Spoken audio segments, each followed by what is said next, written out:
Got her. Hey. Well, I tried to take some video yesterday of this, of Loretta and her lamb. You can see the little guy right there. He is a boy. It is a male. Come in here and we'll pick them up. They get a little nervous when you walk in. You can see they kind of get standoffish. Even though I could just catch her, she's a lot tamer than the other ones. I mean, she'll kind of just let me walk up to her and put my hand out and touch her, but she's still a little bit. But here's the little guy. Here's the little guy. Come here, guy. Get you some camera action. He's quite the movie star. The little lamb here. Look at him. Yep. We'll see if he wants to milk down here. Yeah, he's a little bit hungry. Yep. He's milking right now. There's Loretta. But he's been a good lamb so far. He wasn't that strong the first couple days. And I actually had another one born that looked kind of similar to him, but the other one died. It was born from her other lamb that is a full-grown adult out there. The one with the black face in the middle had a lamb, and that one died. They were just kind of weak, and I didn't pin that first one up, so I think that was part of the issue. But it was a pretty warm day. It's just an old chicken coop that was over here. I ended up buying this property here to keep the sheep on. I own all the way out on that back edge of the woods there. It's 11 acres. It's all cleared, which is nice. I got some sheds over there that came with it. Shed over there. There was a house over there that burnt down. And a nice garage. I got this round bale out here. I'll tell you, I don't have a round bale hauler, and I hauled in the back of my little pickup truck, Sonoma pickup truck. I bought that too. I got it from my Amish friend. I took 2 come-alongs, and then I put a piece of rebar through the middle and attached the come-along to each side of the bale to ratchet it up tight.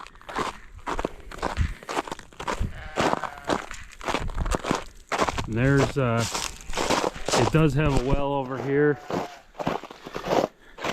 And then I got this shower house I built. I built this about 2 weeks ago. The only thing I haven't done on it, it's not quite finished, is cover these gaps, which I'm gonna get some pine skins from the sawmill to do. I was gonna build just a regular shower. I was gonna build just a regular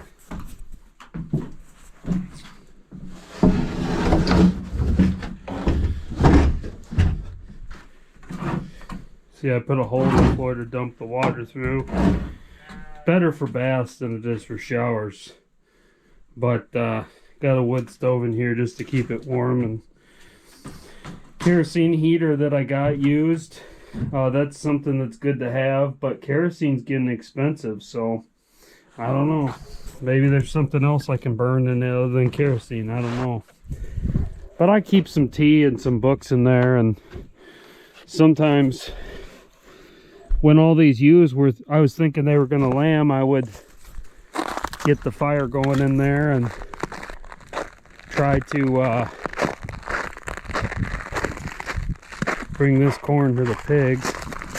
But I would get the fire going, and I would try to keep an eye on the ewes until late at night and read books in there. And because I didn't want them to be having lambs in below zero weather. And after that first one died, I kind of realized that I need to really keep an eye on them. This corn here is for the pigs.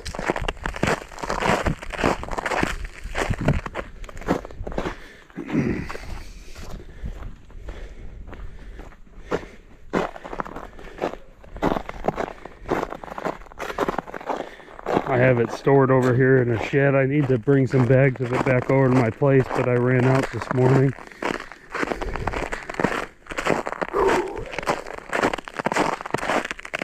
Yeah, I don't mind walking back and forth. It's pretty good exercise.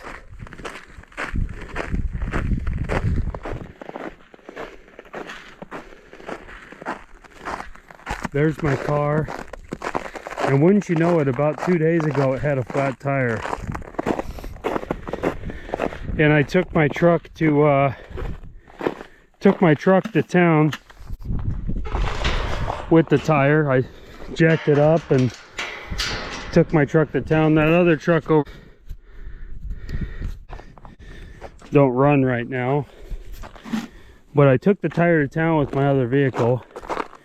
I ready to pick up and got the tire fixed. There was a nail in it. And these were tires that I had just got put on 2 weeks ago, so they were brand new tires. But anyway, that's besides the point. So, had a nail in the tire, got the tire fixed. On my way home, my truck broke down. All in one day. And I walked up to some random house. I was only about 3 miles away from here. On my way back, walked up to some random house, and surprisingly I left my phone at home because I hate cell phones. I don't like having it on me half the time, and so that made it even better. But I walked up to some random house there out in the middle of the country and asked them if they could give me a ride because it was only 3 miles up the road, and nice lady gave me a ride. And I'm surprised she wasn't a little more nervous, but she just gave me a ride, no problem at all. And turns out she knows a lot of the same people I know, so that was good to meet a close by neighbor. But I tell you, it was just crazy. And what was wrong with the truck? Well, I'll let you guys guess in the comments, and I will if you can guess what was wrong with the truck in the comments, and I'll tell you guys what it actually was in the next video. So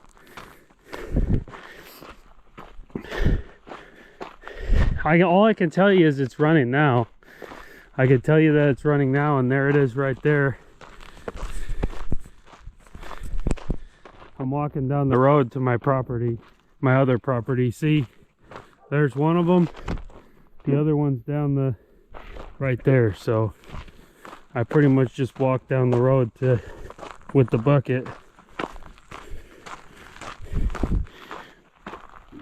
It's got a frost-proof pump over there that runs off gas. So if there's no sunlight or no sunlight, then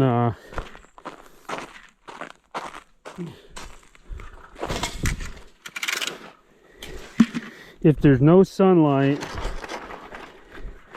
then I can still get some water from it.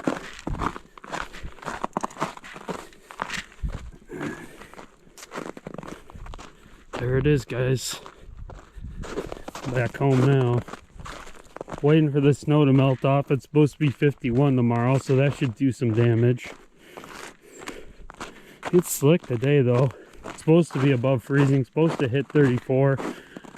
If it just gets a couple degrees warmer than that, which I could easily see happening, especially if the sun comes out, that'd be good. I usually have to put him in here because he'll chase me down the street. Old Bailey will chase me down the road, and I don't want him messing with other people's dogs or horses or other crap like that.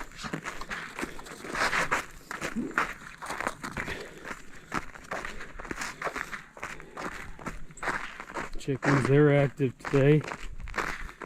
I'm in the process of watering and feeding everything, so there they are.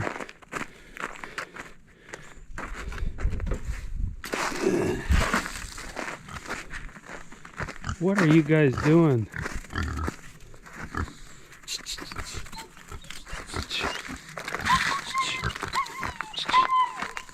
You gotta watch them. They might knock you over. I don't like that they always walk behind me. You kind of gotta keep an eye on them, especially when they're hungry like this. You might really have to fight one off you.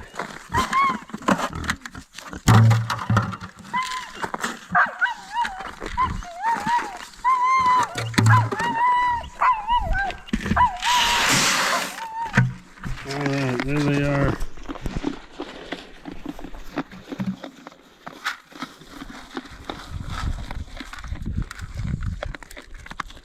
Red and white. All we need is a blue one. All American pigs.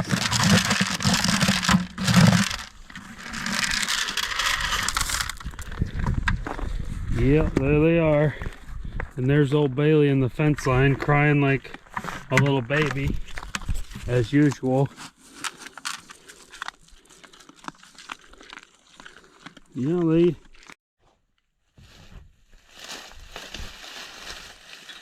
Alright, I think that's probably good for the film. So, hi guys, Grant Nelson here again with the Mustache Off-Grid YouTube channel. If you enjoy the channel, you can email me with any questions or comments. And just thank you for watching. If you enjoy the videos, don't forget to subscribe at the end or right now if you feel like it.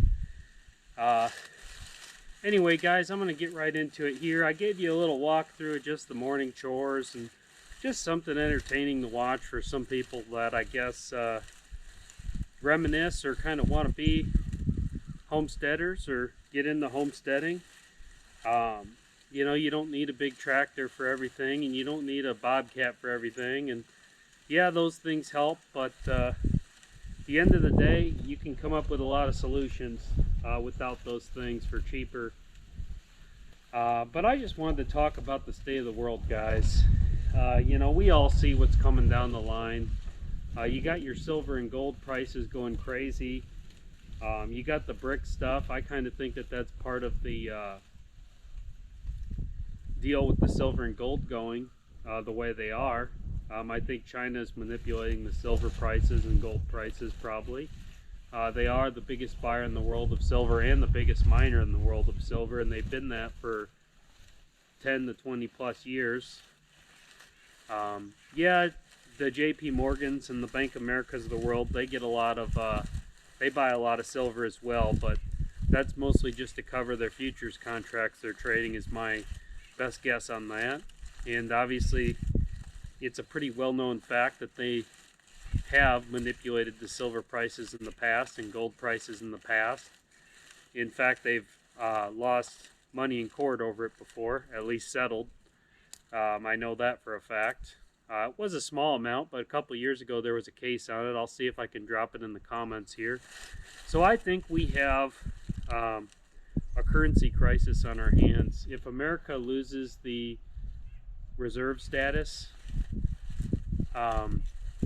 its currency reserve status, we could end up having like a Great Depression style collapse, in my opinion. Now, I've been aware of what's going on for a long time. We've got all these conflicts around the world on top of everything. Let this guy pass through. But on top of everything, we've got all these wars around the world. I personally believe part of what has kept the US dollar as the reserve currency is our control of the world's oil. We control most of the world's oil. Middle East controls quite a bit. I personally think that might be part of the Venezuela deal, why we went in there in the first place, just gain a little more control over the oil resources of the world. And then also I think China and Russia, allegedly, according to the US government, we're trying to do some stuff down there as well. So there's all that going on. They're talking about wanting to acquire Greenland and other pieces of land as well. There's a real talk of part of Canada actually seceding. There's quite a few people behind that as well. In 3 years, by the time Trump gets out of office, there's a very real possibility that that could come to fruition as well. Just like the Greenland deal we're going on and the Venezuela deal going on. He's trying to acquire land and turn the United States into an empire like Rome, where they're acquiring land masses and making them provinces and territories and states and all that stuff. And when I say he, I'm talking about Trump. And I'm someone that supports Donald Trump as the President of the United States. As far as it goes, I'm a conservative, but I do question a lot of the stuff that I see from him. A lot of it seems to tie right into the World Economic Forum plans, CBDC,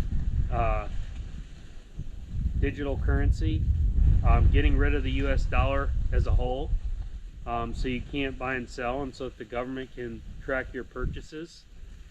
And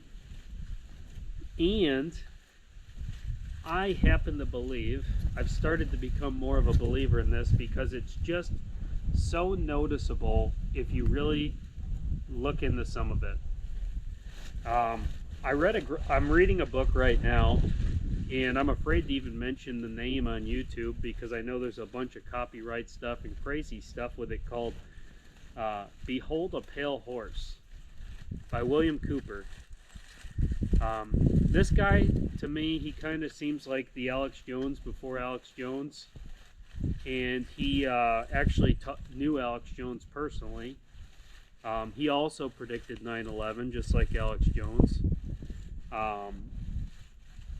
And some of the stuff he talks about in the book is that both sides are an ends to the same means. And I'm starting to really see that more and more. I had a hope that the conservative side was for real, because I think they're on the right side of all the issues. But their policies and the things that they do tend to work towards the same goals as either way. And either way, it ends to a dictatorship, totalitarian dictatorship, fascism, socialism. Whichever side you vote for, it's an end to the same means. I think the conservatives are right on the issues as far as that goes, but I don't consider myself a Republican. I consider myself a conservative because there's a lot of policies and things that people are passing behind our backs in Congress, and things that they're doing that aren't even conservative. They're liberal. And same way with when the liberals were in office, they campaigned for a $15 an hour minimum wage, federal minimum wage, when they were running for office. And I saw very little, if any, proposal to try to actually do that from the Democratic Party, even though it was one of the things they ran on. It's just an interesting perspective. I think that both parties are just talking heads, and the policies and things they're pushing for behind closed doors, the things they're sticking on the back of bills, the pork on the back of bills from both parties, it seems to me like it's an end to the same means, and it's giving the government more control. And if you've ever heard of the conspiracies about the FEMA camps and that type of deal, and the government rounding up people and putting them in these FEMA camps, and all the conspiracies around what they're for and all that stuff, and how they could keep so many American prisoners in these camps, and why do they have all these POW camps around the United States with no one in them. They exist. They absolutely exist. That's a fact. What are they for? That's not a fact. We don't know for a fact, but there's some great conspiracy around it. I will say this: when I read during COVID, there was a CDC document called the shielding approach, and I will probably put a link to it in my video here. And it was basically describing concentration camps for people that were unvaccinated. That's basically what it was. When I read it, that's what I thought it was. You can read it for yourself and decide if that's what you think it is, if it's even still on the internet. I don't know. But it was talking about putting certain people in these camps, and culturally, the cultural issues behind it, and how are they going to deal with their families, and the social aspect of doing such a thing. That was one of the main concerns in the document, was that people weren't going to agree with it. This document wasn't just from when Donald Trump was in office. He did a lot of stuff on the COVID vaccine. In fact, he was very bipartisan on it. I happen to believe, personally, this is a personal belief, I'm not saying it's true or false, that the numbers of COVID cases were not accurate. That's my opinion. I believe they were pumping those numbers as high as they could to try to get more funding and more control. Obviously, when Joe Biden won in 2020, he tried to mandate the vaccine, completely unconstitutional, to make people take a unapproved medication. Some people said it got approved. It actually got approved literally the day after the election results, if I'm not mistaken. It was like literally the day after the election took place, as far as actual voting or something like that. The primaries. It was just crazy. The timing of it was so weird. It was like they didn't want to give Trump credit for the vaccine, even though the side that really wanted the vaccine was more liberal in my mind. I mean, we all wanted a solution, but we didn't want a forced medication on the American people. Some people did, actually. In fact, there were a lot of people that said that if you didn't do that, you were a bad person. And I had a lot of people tell me that because I wouldn't take it unless it was approved. By the time it got approved, everyone had already been so rude to me, I was not even interested in it. But you can see both sides. It's an end to the same means, guys, is my point. Living off grid, I'm trying to break away from society and create my own systems and try to be more self-sufficient. And, I don't try to fearmonger, but I will say that I'm just seeing things from both sides that lead to the same means. Like I said, I support Donald Trump as the president. I think that some of the stuff he's done hasn't been the greatest. I think some of the stuff has been exactly what I voted for. At the end of the day,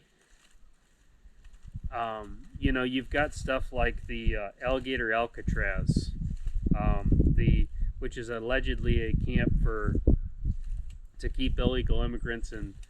I guess it was Alligator Alcatraz in Florida. You guys can look it up. But they're making these, immigration detention centers. I do believe that they are deporting illegal immigrants. I mean, that's kind of a fact that they're doing that, obviously. You got all the controversy with the military in the streets and ICE in the streets and the fights between protesters and the police and vice versa, and whether they're justified or not. At the end of the day,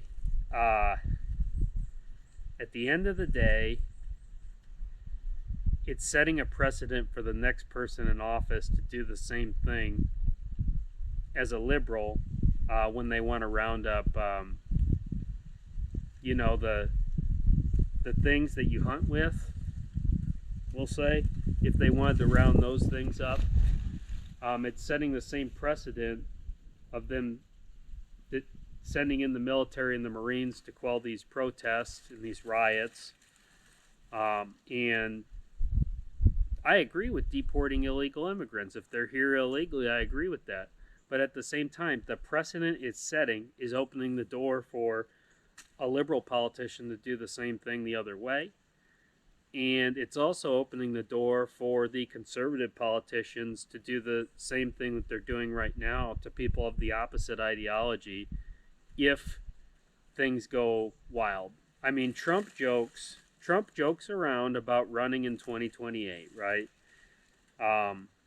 Completely unconstitutional. We all get it.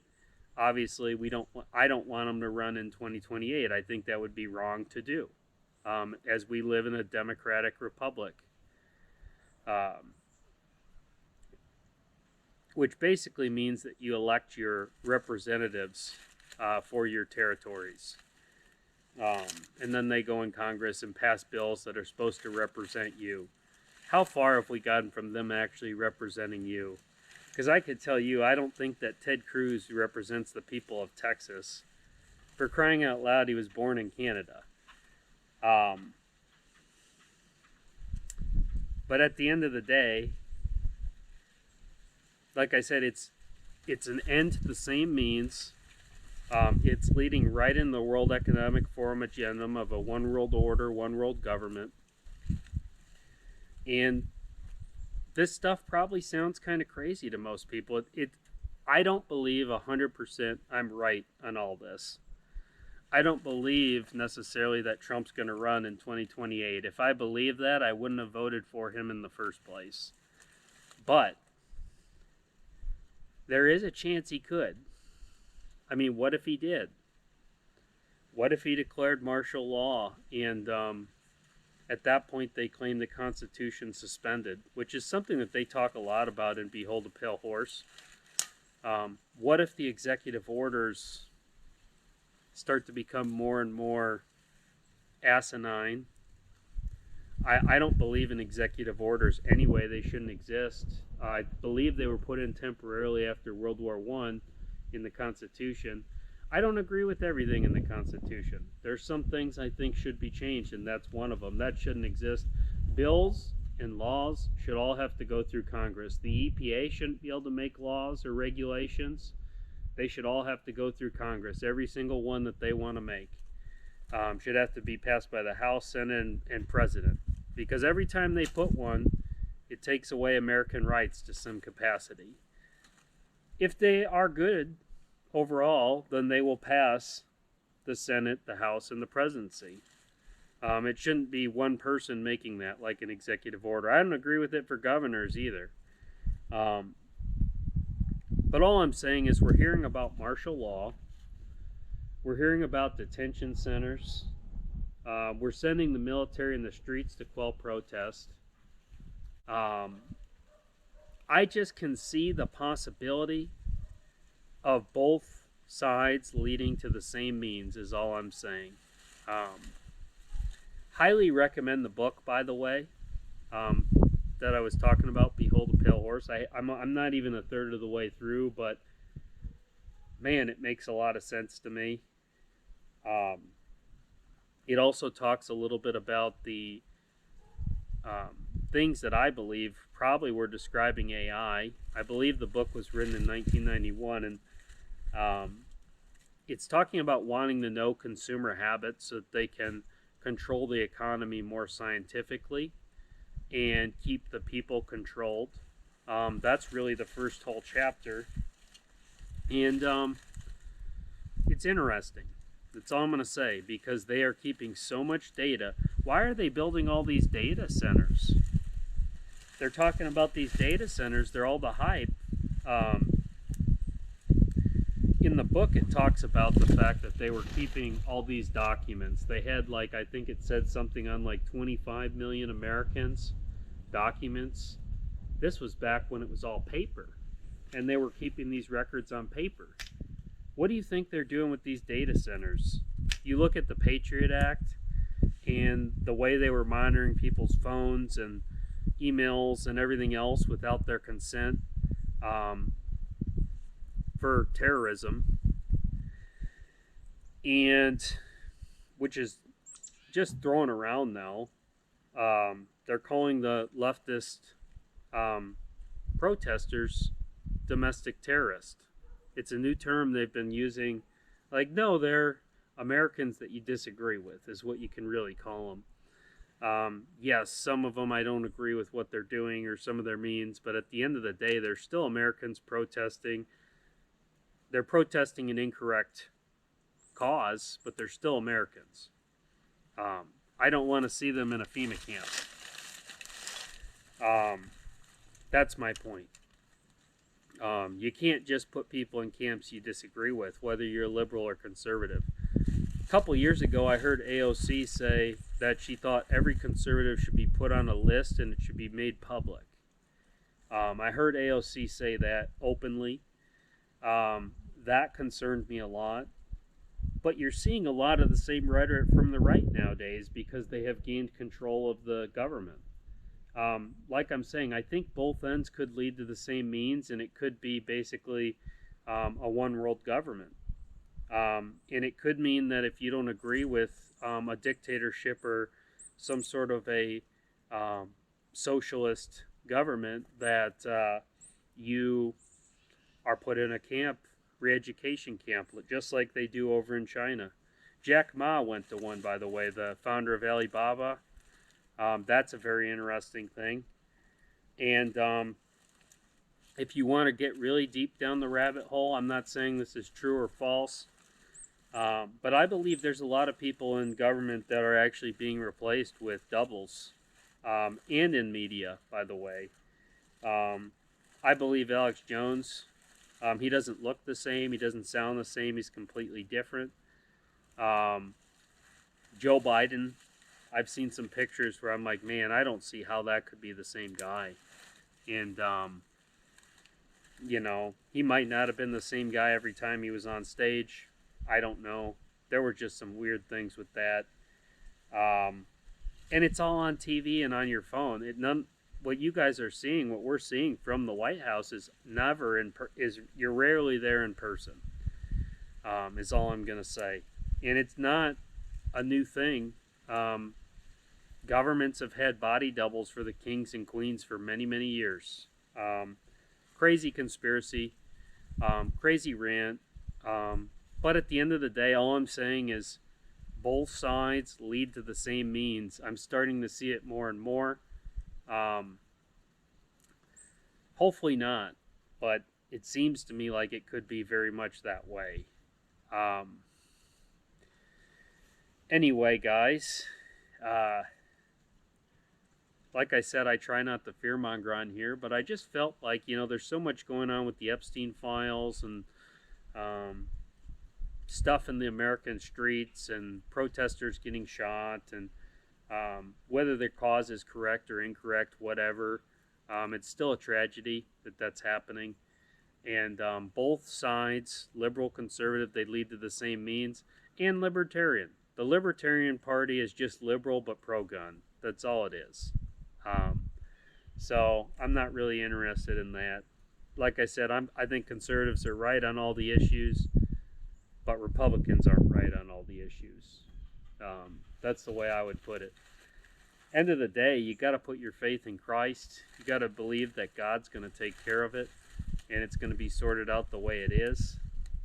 And you know, I live off grid, not for the fear of this stuff, but for the enjoyment of living off grid.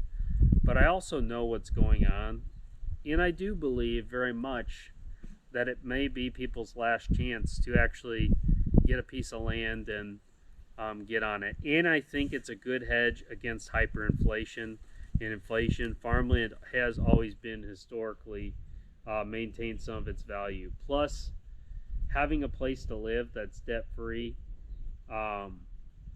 especially if it's debt-free, is, if anything bad happens, a depression or something like that, it's a solid hedge on your sustenance in your life. To me, living off grid is about taking control of your own life and not relying on the government and other people to take care of you all the time. And I think personally it gets you a little closer with God, because you have to rely on Him. None of it's possible without the Father, the Son, and the Holy Ghost, and Jesus Christ, my Lord and Savior. None of it's possible without Him. So anyway, guys, let me know what you think of the conspiracy. And thank you for watching the channel. Hope you guys have a great rest of your day, and God bless you all. Sit. Sit. Good boy. Good boy. Don't forget to like and subscribe. Make Bailey famous for YouTube. Hope you all have a great rest of your day, and thank you for watching.